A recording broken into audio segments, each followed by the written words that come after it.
Okay.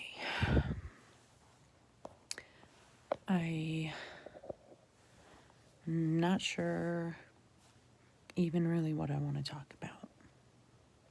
I just know that I am definitely in some feelings and have no one to talk to in person. So just coming back to my recordings to, I guess, just shout it out to the void, that I'm feeling kind of down. Um,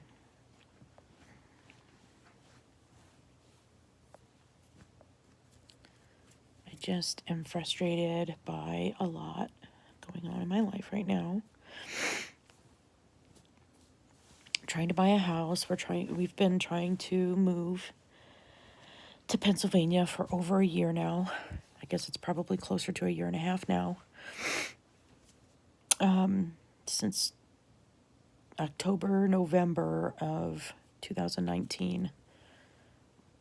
We had started talking about moving to Pennsylvania because my husband has family there.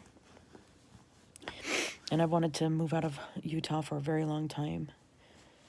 And I just feel frustrated, I guess, because it seems like the light at the end of the tunnel is closer, but it just kind of keeps moving back, like in the movies where it like comes closer and then pulls far away and back, that's what it feels like. That we put an offer in on a house and the people were jerking us around, and we decided to pull the offer. And at that point I had decided that I didn't even want the house, even if they gave it to us for free.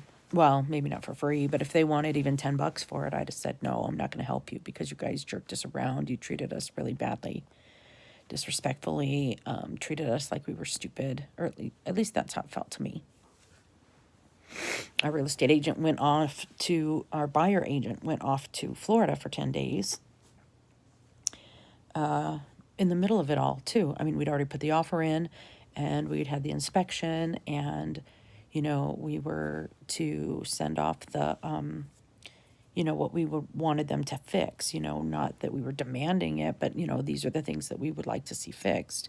And instead of coming back with, we can fix this and this, but everything else is going to be up to you. That would have been more respectful and acceptable than what they did, which was, put in this kick-out clause that we had agreed to, right? We had agreed to that.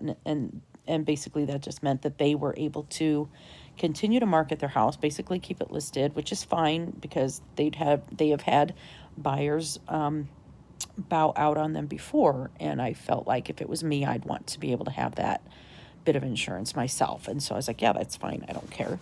I didn't see them, getting any new offers because they had accepted ours. And I thought that meant that since they accepted ours, that was it, especially once they'd signed the paper saying that, and, they knew that we'd spent the money on an inspection and all of this. And so, I mean, I'm not sure where those lines crossed in my mind, right? But I understood both things. I understood that they still had the right to accept an offer, but I thought that it meant that they had the right to accept a new offer or a different offer from a different party, but they wouldn't tell me if that was the case or not, which I think was really shady. What ended up happening, I think, is that they went back to the people that had put the offer in before we did, because they did the same thing to them. There was an offer on the table when we inquired about the house, and they're just like, oh, yeah, we'll consider your offer. And so it's like, okay, so here's our offer. And I guess it was better, they thought. And so we started the paperwork and stuff, and I was getting all excited and everything and really hopeful and nervous. But we had our house on the market. It was listed, but it wasn't on the MLS yet. We'd got a storage unit and things were moving along really nicely, right? But then they pull this business of this kick-out clause because we had asked them to fix things. And my perception is that the people that put their offer in before probably gave them a really lowball offer, but then didn't ask them to fix anything. in which case they should have just listed their house as is if they didn't want to fix anything. But anyway, this is obviously something that's been bothering me quite a bit, because I didn't even intend to discuss this topic when I first decided to record. But anyway, so they're like, okay, well, you have 72 hours to either withdraw your offer for the house, get a mortgage for the house, show us financial evidence of the fact that you could pay cash for this house right now, whether or not you sell your current house, right? But we'd already put in the offer that it was contingent on us selling our house, because who has that kind of money just laying around? I don't, and most people don't. Most people don't, and everybody knows that, right? But then these guys are like, oh, well, show us that you have cash, whether you sell your house or not. I don't know why that was even a thing that was brought up, because they knew that our sale was, or that we wanted to purchase it based on the contingency that we sold our house. And then the other one was to get our house under contract by that 72-hour period, which would have been this past Sunday. But our house wasn't even on the MLS until last Friday, a week ago, right? So we were supposed to get our house under contract in 2 days on a weekend. Or we were supposed to get a mortgage for this new house on a weekend, right? And show them evidence of this by that Sunday. So instead, we just withdrew the offer, because we didn't necessarily want to withdraw the offer. We didn't necessarily want to not buy the house, but we didn't have the time. We didn't have the time to submit a mortgage request to a bank, and we didn't have the time for a mortgage company to discern whether or not they wanted to loan us that money, right, in 2 days or 72 hours or whatever. And then...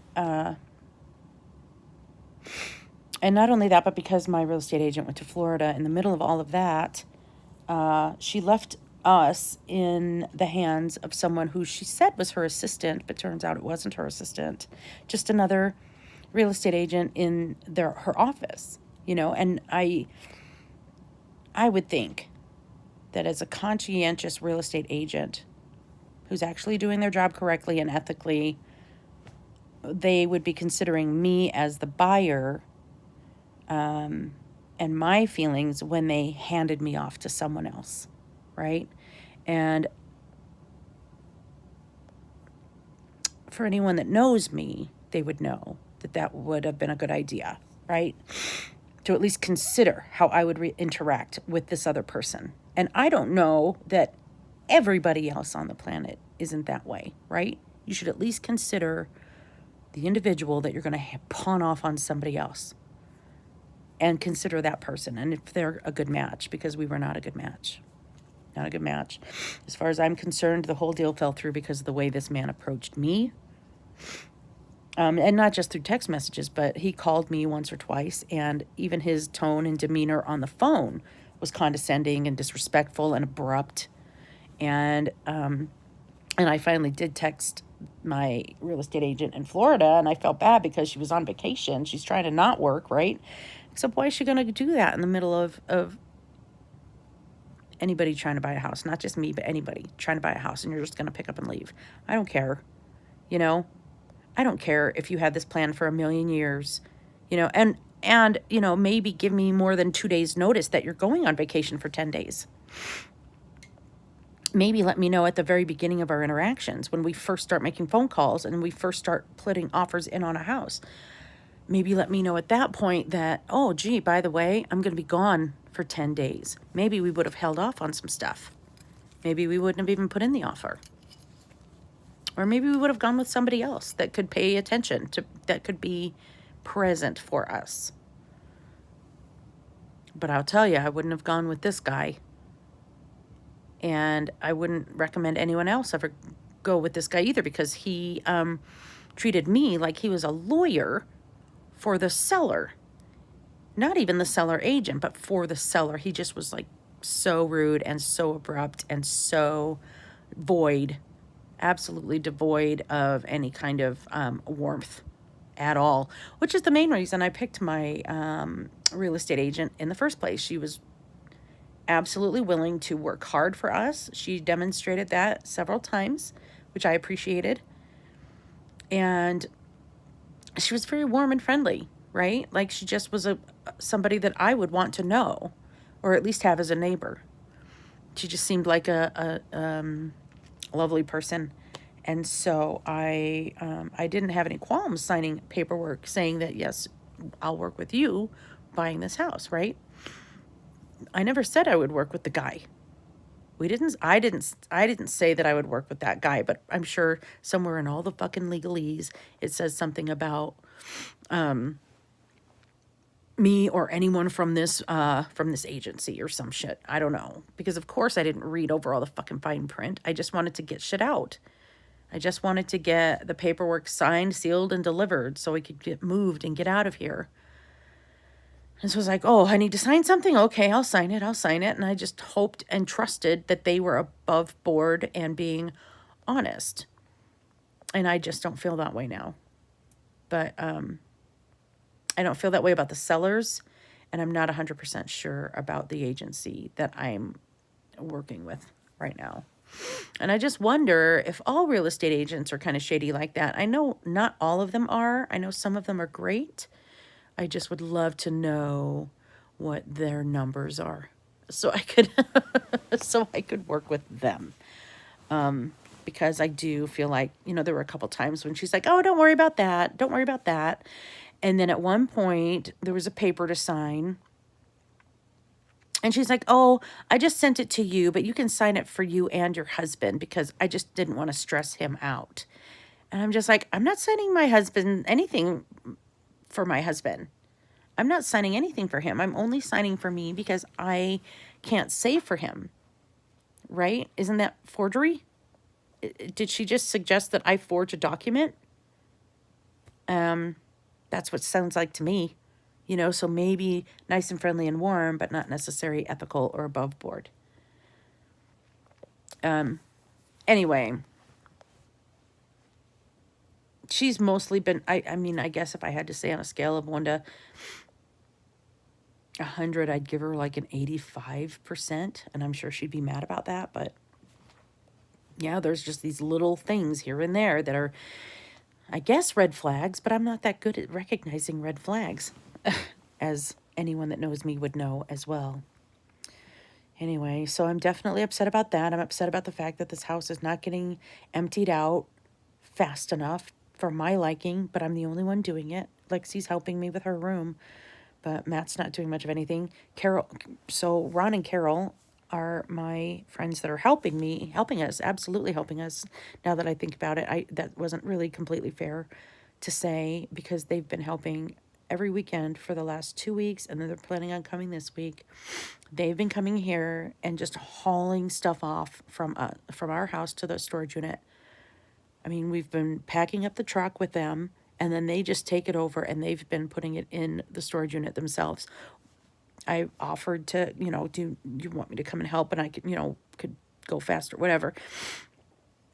No, we got it. We used to do this all the time, every weekend, right? Because she used to own a furniture store, a vintage furniture store. And so she's like, "No, I've got it. It's not hard at all."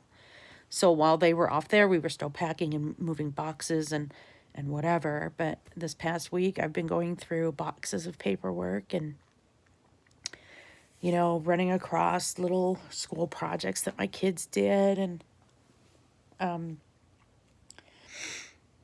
finding lists that I wrote 10 years ago, and finding projects from elementary school and finding stories that my boys wrote in middle school and just all the hopes and dreams that I had for my kids that didn't happen. And I feel bad for all the parents out there that are now where I was when my kids were little. They just think the world of their kids. And of course they're going to be successful and happy and mentally well and physically well.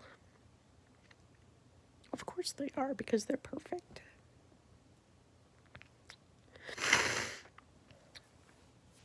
sometimes life doesn't work out that way.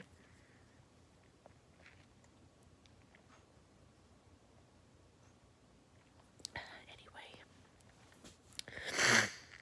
I guess another reason that I'm recording and posting and crying is because I was meant to have my therapy appointment this morning, and I went, and oh, lo and behold,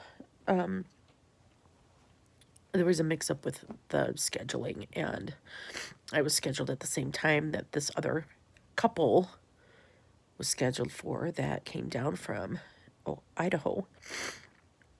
They've been coming down every other Friday for the last 2 years, so they take precedence over me, apparently. And he apologized, and I get it, mistakes happen, but it just kind of sucks for me because now I have to wait till next Friday. They didn't even offer to reschedule for something sooner. I was just supposed to take it and apologize, and I mean, they didn't expect me to apologize, but I was supposed to absolutely accept their apology. But it didn't mean I didn't need to be there.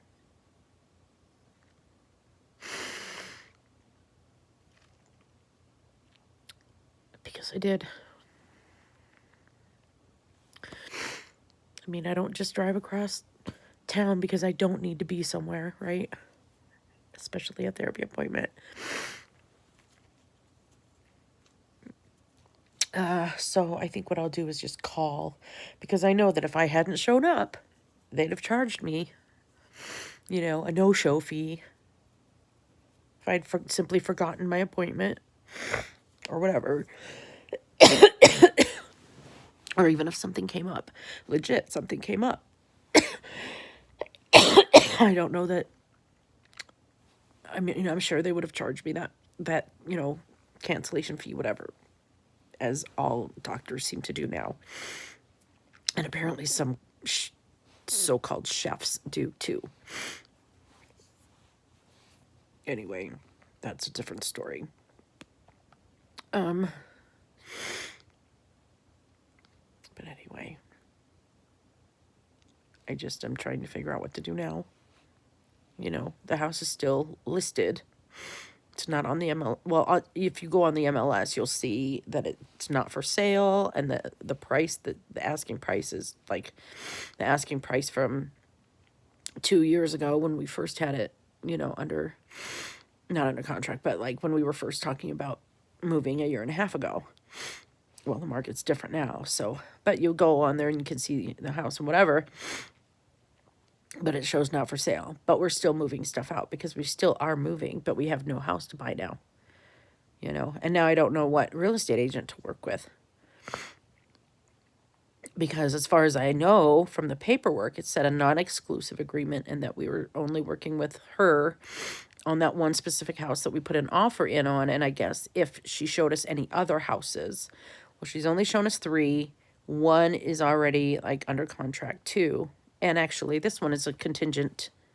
This one that we were putting an offer in on and everything, it was contingent 2 days after we withdrew our offer, which tells me that they were working in simultaneously, right? Like they were, that it was the old offer, not a new offer that came in.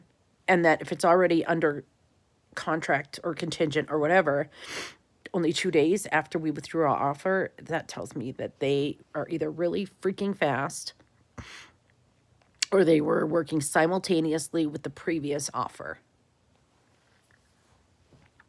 Or they called them up and said, hey, so this offer that came over that they accepted, they decided to reconsider your offer because blah, blah, blah. Anyway,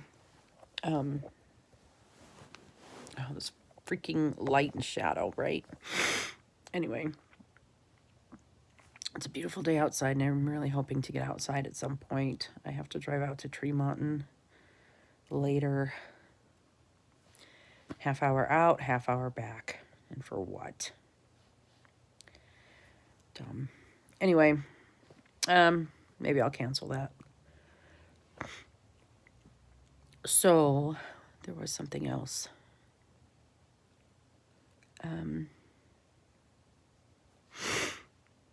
I guess it's just a matter of just trying to get all my stuff gone through and packed up, because I've been working on my bedroom for 3 days, and it's only about halfway done because of all these boxes of memorabilia and stuff that I have to sort through and decide whether I want to keep it with me or throw it away, throw it in the garbage. How am I supposed to throw away memories? You know, my brain doesn't remember a lot anymore anyway. And so if I throw things away that I never saw, there are some of these things that the drawings and you know, writings and poems and whatever that I never saw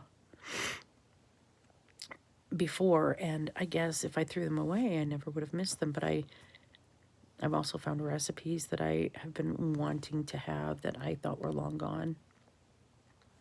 So I'm glad that I found them. So there's no way I'm not going through all these boxes one at a time, but it's going to take so long. And I just wish I had one person to come and help me with this.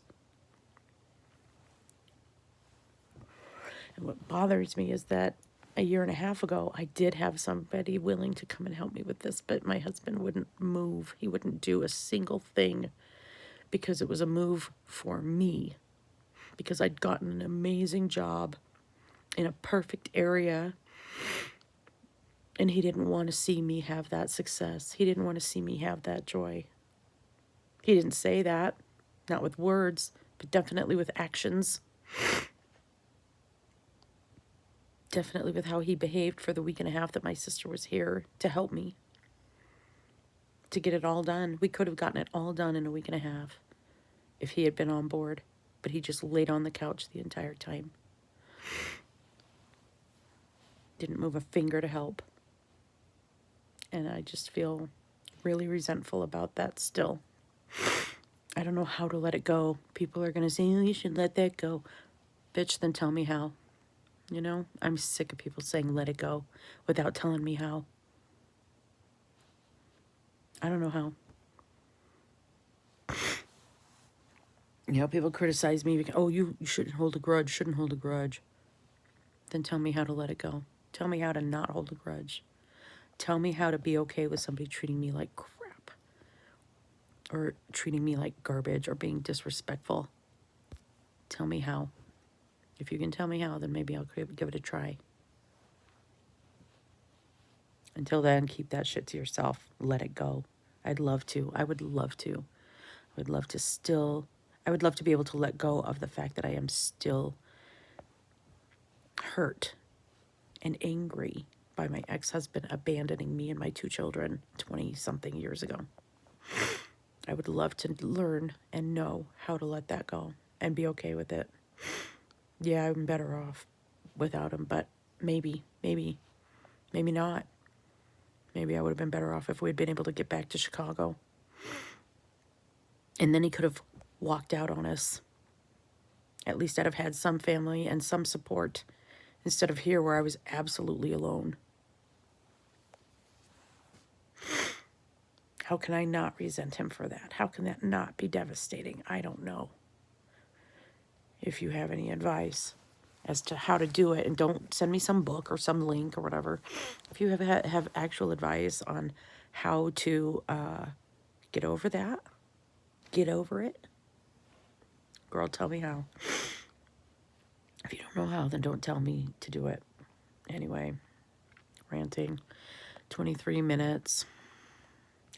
No one has time to listen to anybody for 23, 24 minutes and counting. All right, that's it.